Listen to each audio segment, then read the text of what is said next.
This is Knowledge Engineering with Semantic Web Technologies. Lecture number 6, Knowledge Engineering. Welcome to the extra part of that lecture, which is not part of the official course, but should serve to deepen your knowledge considering Knowledge Engineering with Semantic Web Technologies. Okay, and today we want to talk about named entity resolution. We have already covered the surface of named entity resolution, but today we want to go a little bit deeper into that subject. Okay, so let's try to remember what was named entity resolution. It was a mapping from a text entity to a knowledge base entity.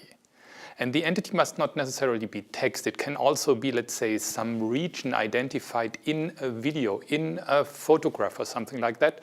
And this is mapped or connected to an entity from a knowledge base, which means you want to denote or annotate the original media with the entity which is depicted or contained within the media.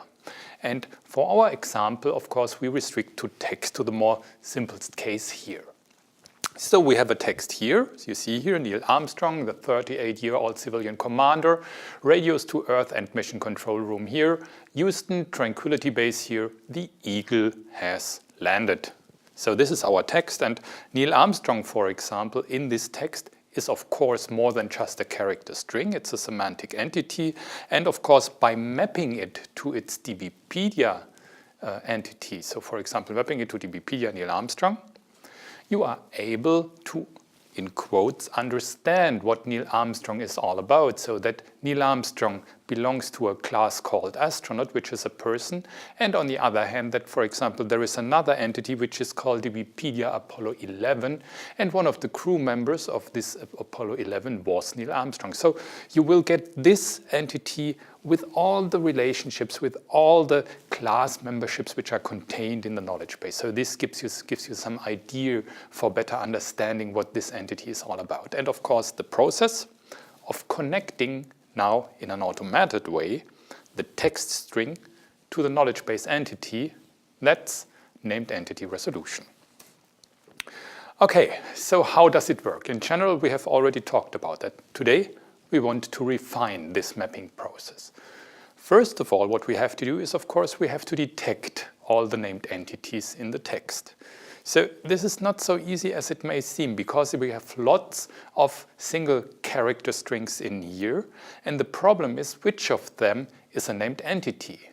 Neil Armstrong is a named entity, but is the a named entity? Is 38-year-old a named entity? So this is not a, let's say, simple question. We need means of linguistics, for example, to help us here. So first of all, detect name entities in text. The second one is we have to determine all possible candidates within our knowledge base which could serve as an entity for an entity mapping. And this can be much more than just one, because usually natural language is ambiguous, and of course also named entities with the same name might refer to different entities. So you have to disambiguate that, and before we do disambiguation, of course we have to determine what is possible, what are all the possible entity candidates. To make life a little bit easier, we try then first to filter the entity candidates by getting rid of those candidates which are not able to vote for a disambiguation. So this makes life a little bit easier. And then, of course, we try to apply disambiguation methods. And of course, as we already know, to disambiguate an ambiguous entity within a given context, of course, you have to take into consideration the context, because the meaning changes according to the given context. So this is point 4, disambiguation. Okay, so let's start first. We try to detect the name entities in text. How can we do that? What we could do, for example, is we could start with linguistic analysis, like, for example, with the so-called part of speech tagging. We have already seen that before in one of the lectures. So what part of speech tagging does, it analyzes the sentence and it maps types to each of the words according to their purpose. So for example, adjectives are identified, adverbs, conjunctions, determiners, nouns, numbers, and so on and so on. And in this small example that you see here, for example, what would you think are the best candidates for named entities. So probably it's not the determiner, and probably it's also not the pronoun or the verb. It's of course the, what do you think? The nouns, of course, yeah. So first you take into consideration the nouns. Sometimes, of course, also the nouns with, let's say, leading adjectives, for example. So then this makes up a named entity. So first of all, most simplest thing, try to determine all the nouns with the help of linguistic methods. Another thing that helps is named entity recognition. So we have to distinguish this from named entity resolution. Named entity recognition is nothing else but to categorize your named entities according to certain predefined, relatively general classes, like, for example, persons, locations, organizations, and so on. So you can define more classes like the 3 that we have here in our example. And of course, you could also identify more named entities, probably also here in the text, because what is the eagle? This might also be an organization. You don't know that.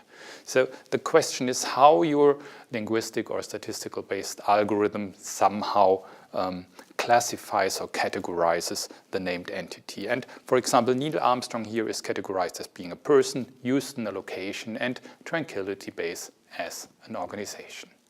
But one of the other important things is there are more nouns, of course, in that sentence, and we have to distinguish whether these now, determined by the named entity recognition, are all the interesting named entities, or are there other things that are worthwhile mapping in DBpedia? So for example, yeah, Earth could be also a named entity, definitely. And there is a web page in Wikipedia, which means there is an entity in DBpedia, so therefore we should also map that. So you see, it's again not so simple.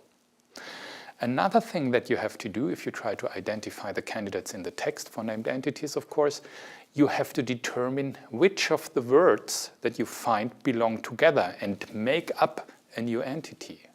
So here you have the example of 3 consecutive words. You have here mission, control, room. So now you have to check whether all or each single one of them determines an own entity, the mission, the control, the room, or for example, if there are 2 possible candidates which are made up by 2 words, like for example, mission control or control room. And of course, you also have to take into account that there is a possible 3-gram, which is mission control room.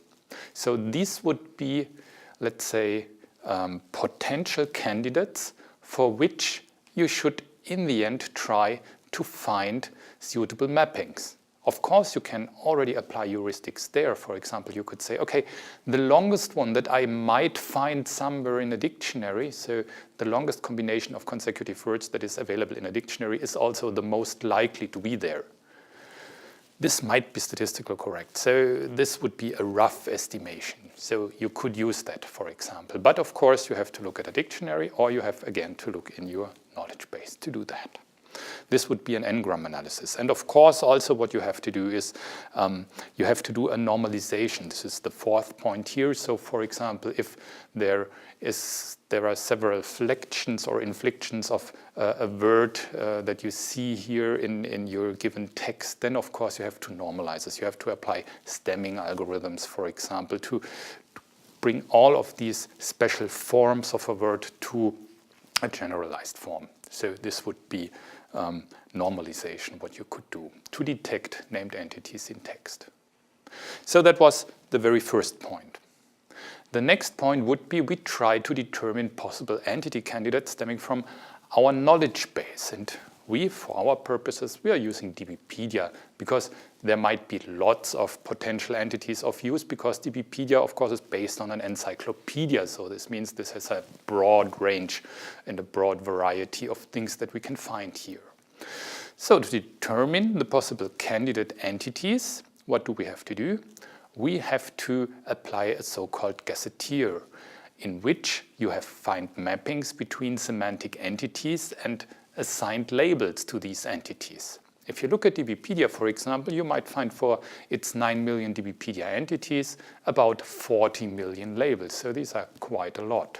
And for these, you have to take into account, if you look at the structure of DBpedia, things like, for example, synonyms. What happens with synonyms in DBpedia?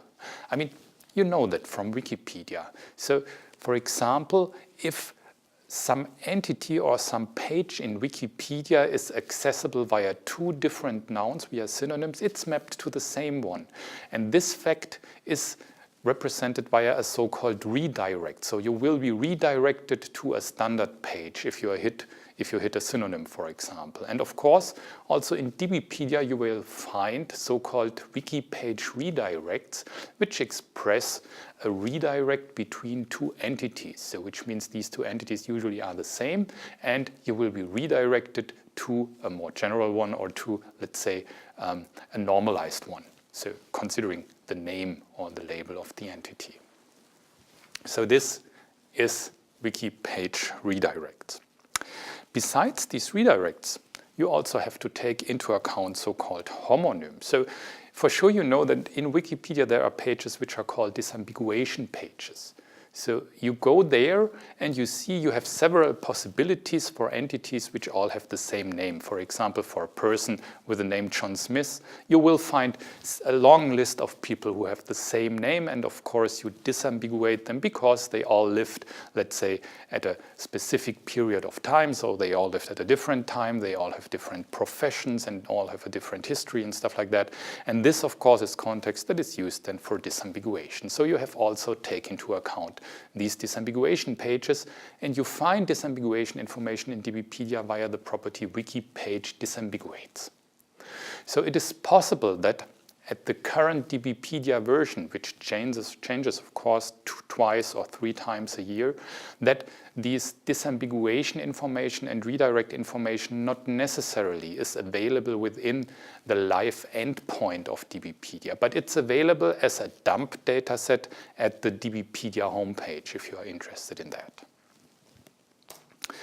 Okay, reality often is much worse. So you don't have, let's say, only simple synonyms or simple disambiguation. Sometimes you have change or cycles like in that. So here, for example, you have redirects which go to a disambiguate, and this disambiguated node again redirects to the original redirect. So this is a circle. So this is difficult to solve. What you have to do here for all of these nodes, of course, you have to determine which one are the leaf nodes. And then you have to collect all of the available labels for all of these entities and have put them to the leaf node. So in the end, it will look something like that. So for example, here at the leaf node A4, you will have a label A4 and all of the labels which are on the path coming from these redirects and disambiguates. And it's the same one for the label at A6. So you have to collect them. So this would be, in the end, the first step to determine possible entity candidates by creating a gazetteer, which in the end tries to determine all possible names of these named entities, which we need then to map potential entity candidates from our text to our knowledge base. Okay, and for Neil Armstrong, for example, you might find a long candidate list that might look something like that one. So you have here many entities which have the label Neil Armstrong. And again here you have to determine whether you do a full match, which means an exact match, or whether you do a partial match, for example.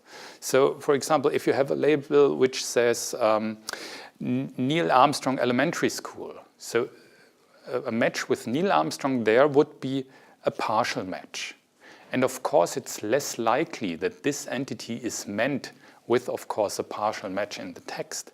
But there exists a possibility for that, and you are the one to determine whether you want to include this or whether you want to exclude this. So you see here again, it's again a question which, for example, tries to emphasize either precision, so you want to be more precise than exclude partial matches, or on the other hand, recall, which then means you are more complete if you do partial matches. But of course, there are new possibilities to make errors because of that.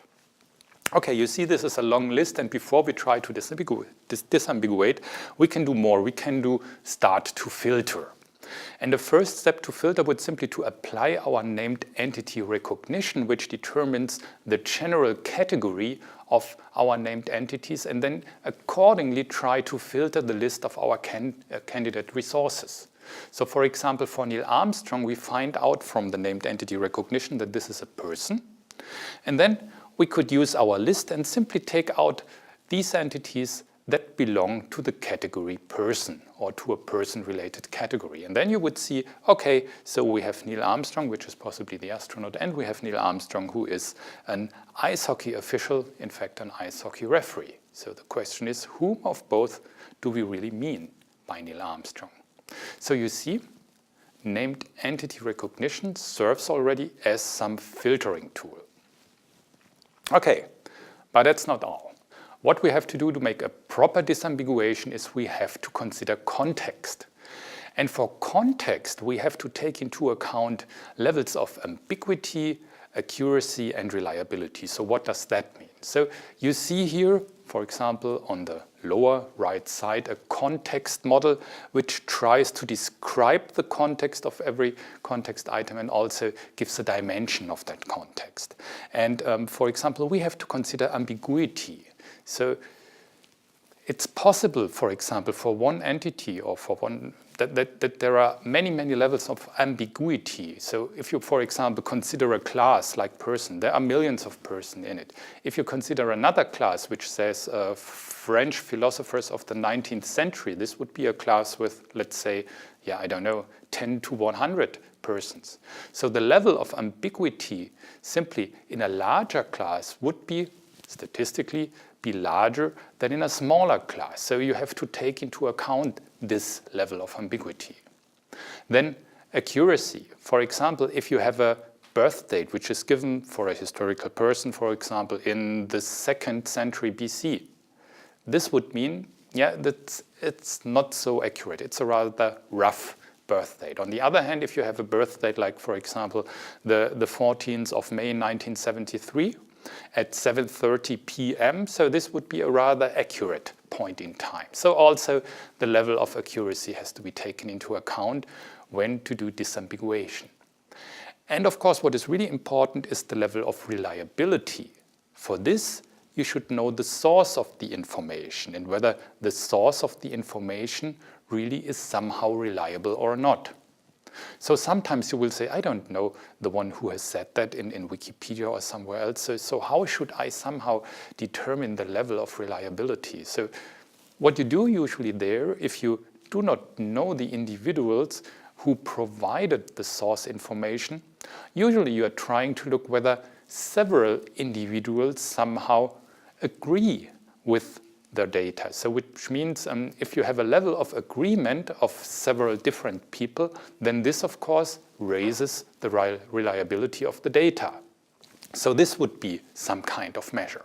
You see here, taking this into account for your data sources as well as for your mappings, in the end results in some kind of a context model which has to be taken into account for your disambiguation algorithms.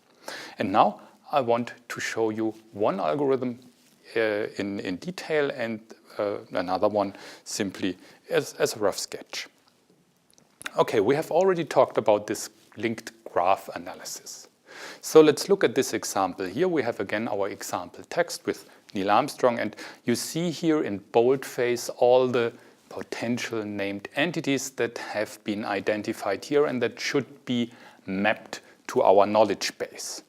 And the graph that results from the knowledge base, so I take out the knowledge base, all of the entities and all the connections that are induced by these entities by the knowledge base will end up in a graph that looks like the one you see here. The problem is if you look at the graph in that phase, the problem is there, or in that layout, you don't realize anything, or you cannot really distinguish what belongs to what and how the disambiguation should take place. To make this more visible and, of course, to see then probably the way how to resolve these ambiguities that we have here, you can, for example, level that graph. What does it mean, level that graph? We rearrange the graph that we have several levels, and in each levels we have all the nodes that are candidates for one of the named entities you have in the text. So this would then, for example, look like that one.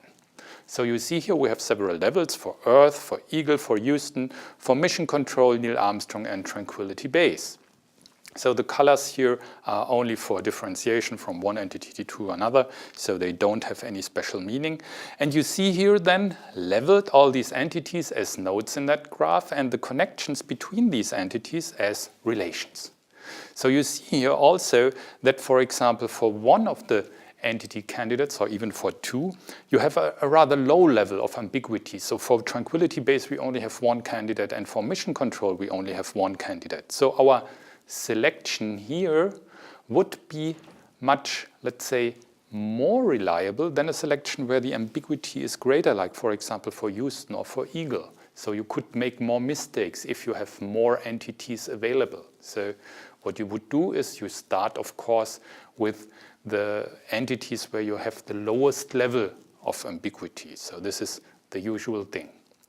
And then you start looking for so-called connected components. We have already seen this in the rough sketch that I have given you in the first course of named entity resolution. So this again is a model of our leveled graph. So each of these ellipses denotes one of the levels. You see here again on top of these ellipses, you see here the entities from the text for which this stands, and you see also all the possible connections among these entities. And I have already wiped out connections between entities on the same level because they do not take into they should not be considered because they do not provide any additional information for disambiguation.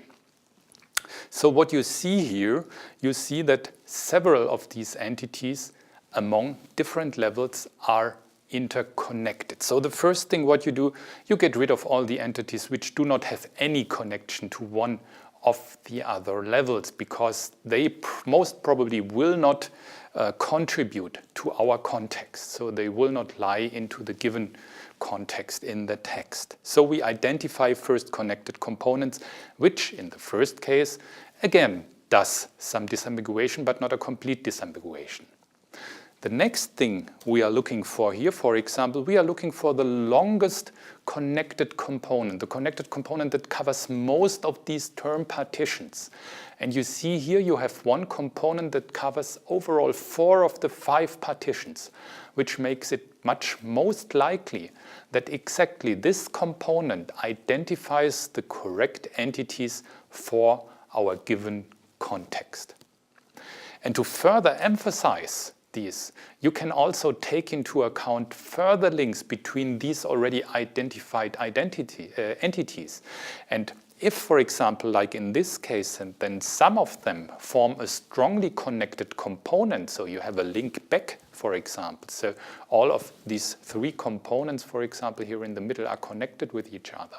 They emphasize the selection of this context, which in the end statistically makes it much most likely that the 4 entities here on the right side are potentially correct. Then in addition to that, you take into account the next entity, so here in the second most left set of entities, which could be then with a smaller reliability, but nevertheless with a degree of certainty, let's say, the correct result for our disambiguation. The only thing we can't say anything is for the eagle, which we have here in the very left set. So the eagle here could be one of 3, so you have to apply here another kind of algorithm which does not take into account the graph to get a result for your disambiguation. So this would be the link graph-based disambiguation. Unfortunately, the link graph usually is not as small as we have seen. So for an article in a newspaper, for example, it quickly develops to a cloud that you see here that contains several 100,000 nodes. And of course, then these kind of graph algorithms, they are rather complex to solve. So this is one of the research problems that we currently are trying to tackle in linked graph analysis. Another possibility would then be co-occurrence analysis. I also roughly sketched how this will working. So in co-occurrence analysis, for example, you take into account the article texts of the related Wikipedia pages that relate to the entity candidates. And then you are looking for names of the entity candidates, of all the other entity candidates within your articles. And you simply try to find the article or these articles which have the most co-references or co-occurrences of names of the entities, which must not or which should not necessarily have exactly the same name that is referred to in the text, but of course you can make use of your gazetteer. So you can also, for example, look at your synonyms that you have available. And this, of course, in the end would give you another idea what could be most likely, according to a given context, the best solution to this disambiguation problem. Another thing, and this is listed as a third possibility, would be relevance ranking, which means simply if you have no further evidence, then take the most popular entity among your disambiguation set. So this then is most likely because you do not have any other information. So, in the end, the general approach works like you see here. We always start the disambiguation with the most reliable algorithm on the most accurate and the most reliable data, because this gives the best results.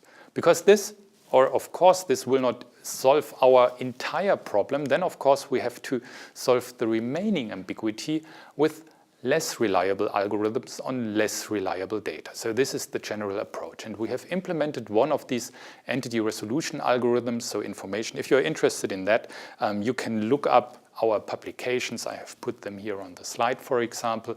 And what our algorithm, it has the name KEA, does is first we do connected component analysis on the link graph, as you have seen. Then we do co-occurrence analysis on the Wikipedia text corpus.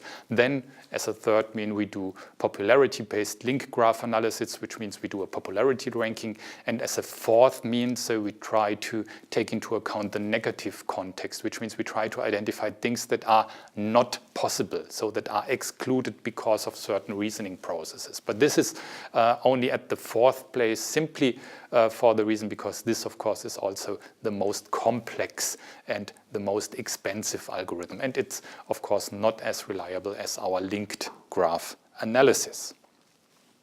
Okay, so this was, again, a rough overview of named entity resolution algorithms, which are currently also subject of research.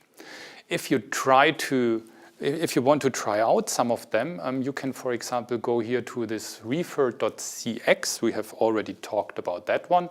This is a WordPress plugin, and with the help, if you install this plugin in your WordPress blog, for example, you can highlight a text and then you can click on scan text for entities. So this is one here of these icons, and then it takes a while. The text is sent to our disambiguation engine, and then you see here in the end the results of the named entity resolution. So you can try it out, and of course the number of disambiguations that you can make is somehow limited, but at least you can give it, for example, a try.